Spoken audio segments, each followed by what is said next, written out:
রমজান শেষে দরজায় কড়া নাড়ছে পবিত্র ঈদ উল ফিতর। উৎসবের রঙে সাজতে শুরু করেছে রাজধানীর ছোট বড় সব শপিং মল। তবে এবারের ঈদ কেনাকাটায় কিছুটা হলেও নেতিবাচক প্রভাব ফেলছে মধ্যপ্রাচ্যের অস্থির ভূ রাজনীতি। আমদানিতে বাড়তি খরচ আর সরবরাহ সংকটে পোশাক থেকে শুরু করে প্রসাধনী সব কিছুরই দাম এখন ঊর্ধ্বমুখী। ফলে সীমিত বাজেটের মধ্যে পছন্দের পণ্য কিনতে হিমশিম খাচ্ছেন সাধারণ ক্রেতারা।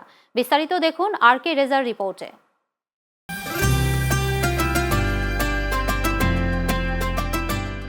বর্ণিল আলোকসজ্জা আর নতুন পোশাকের সমাহারে উৎসবের আমেজ এখন রাজধানীর প্রতিটি বিপণী বিতানে।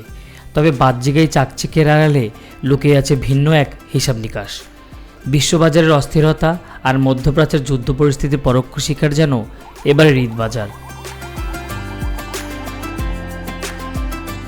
শপিং মলগুলোতে ক্রেতাদের আনাগোনা থাকলেও কেনাকাটার পথে বড় বাধা হয়ে দাঁড়িয়েছে আকাশচুম্বী দাম।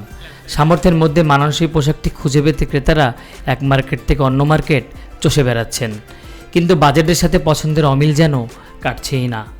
বর্তমানে বাজারের যে অবস্থা, এর থেকে লাস্ট ঈদে কিংবা লাস্ট ইয়ার আমাদের রিজনেবল ছিল অনেক প্রাইস, বাট বসুন্ধরাতে এবার যে পরিমাণে হাই, যে পরিমাণে রেঞ্জ বেশি, সেক্ষেত্রে সাধারণ কাস্টমারের পক্ষে অত বেশি অ্যাফোর্ড করা পসিবল না। বাট এর থেকে আগের রমজান একটু রিজনেবল ছিল। আমরা সবসময় অনলাইন দেখে মার্কেটে আসা হয়, তারপরে এখন মার্কেটের যে সিচুয়েশন, সেই সিচুয়েশন অনুযায়ী প্রাইসটা একটু বেশি। তারপরও আমরা আগে থেকে অনলাইন সার্ভে করছি, প্রাইসটা অনেকভাবে যাচাই বাছাই করে তারপরে আসা। এখন আপাতত কমই আছে, যেহেতু 17 রমজান চলতেছে, ইনশাল্লাহ সামনে আরো মানুষ বাড়বে, ঠিক আছে, কিন্তু গত বছরের চেয়ে এই তুলনায় খুব কম লোকজন আর কি।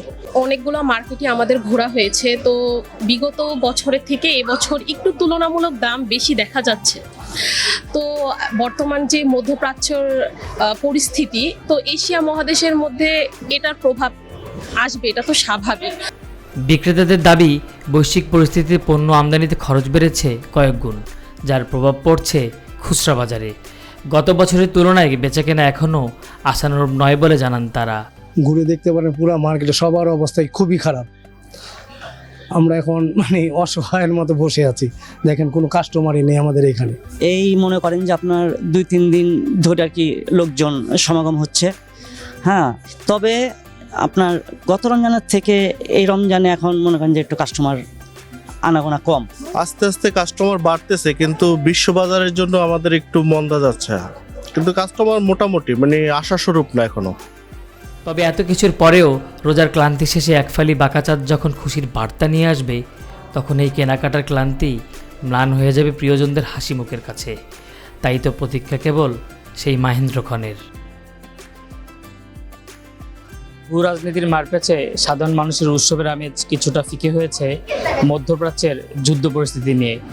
তবে শেষ মুহূর্তে বিপণী বিতানগুলোতে ক্রেতাদের ঢল নামবে, এমনটাই প্রত্যাশা করছেন ব্যবসায়ীরা। বসুন্ধরা সিটি শপিং মল থেকে RK Reza, channel S, Dhaka.